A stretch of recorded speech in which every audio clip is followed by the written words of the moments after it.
जी बिल्कुल नाज़रीन, हिन वक़्तु असीं पीर ॻोठ लॻे जेको मांग ट्रगढ़ ॻोठ में मौजूदु आहियूं। हिते ॿोॾि मुतासिरनि जे जेके बहालीअ लाइ उन्हनि जे चहिरनि ते मुर्कूं आणण लाइ हिकिड़ी पुरकार तक़रीब कोठाई वई आहे, जंहिंमें मुख़्तलिफ़ तालीमी माहिरनि, समाजी अॻुवाणनि, उस्तादनि, शागिर्दनि, इलाइक़े वासियुनि, ॿोॾि मुतासिरनि वॾे अंग में शिरकत कई आहे।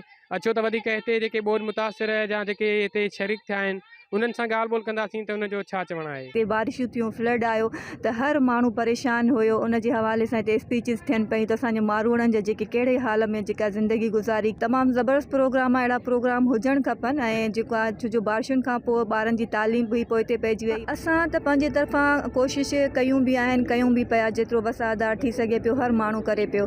पर जेसिताईं सिंध गवर्नमेंट इन शइ खे सीरियस न वठंदी तेसिताईं हालात बहितर नथा थी सघनि। सिंध जे मारूड़नि जो हाल को बि तरस खाइण वारो कोन हो, बेयारो मददगार हुआ।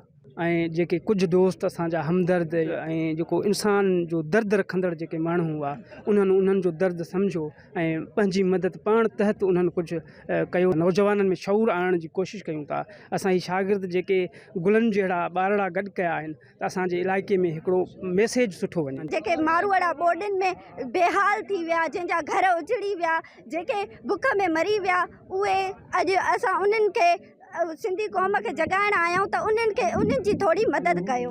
असां ॾिसी सघूं था त असांजे मारूड़नि जो हाल छा आहे। असां अगरि हिन सिंध खे संवारींदासीं त असां हिकु भली क़ौम थी वेंदासीं, असां पाण में मिली वेंदासीं। सिंध सकाफ़त ऐं मारूड़नि जे हाल जे बारे में असां स्पीचूं कयूं, टैबला पेश कया आहिनि ॿारनि। अहिड़ा ई प्रोग्राम अगरि थींदा रहंदा त मुंहिंजे ख़्याल सां सिंध जेका सिंध पोइते पहले सिंध आहे उहा अॻिते अची वेंदी। हर के पे तकरीरनि जे ज़रिए ख़्यालु ॿुधायो, जेके मींहं वसिया, जेके मतिलबु जेका सिंध में जेको कुझु थी रहियो आहे उहो हर के पंहिंजो ख़्यालु तकरीरनि जे ज़रिए रसियो। जीअं त बारिशुनि सबबु समूरी सिंध खे नुक़सानु रसियो ऐं केतिरा ई घर हिन में तबाह थी आहे, केतिरा ई ख़ानदान रोडनि ते आया, उहे हिन वक़्त ताईं का बहितर हिकमत अमली न हुअण जे करे दरबदराई वारी ज़िंदगी गुज़ारनि पिया। इंशाअल्लाह ताला ही धरती सरसब्ज़ थींदी ऐं उहे वेढ़ा जेके आहिनि वरी वसंदा, जेके हिन बारिशुनि सबबु उजड़ी चुका आहिनि ऐं असांजूं उहे ज़मीनूं उहे बंजर थी चुकियूं आहिनि। इंशाअल्लाह ताला वरी इहे मुर्कूं हर माण्हूअ जे चहिरे ते मोटी ईंदियूं। कैमरामैन वसीम गुमरो सां गॾु आमिर जुणिजो, KTN न्यूज़, पीर जो ॻोठ।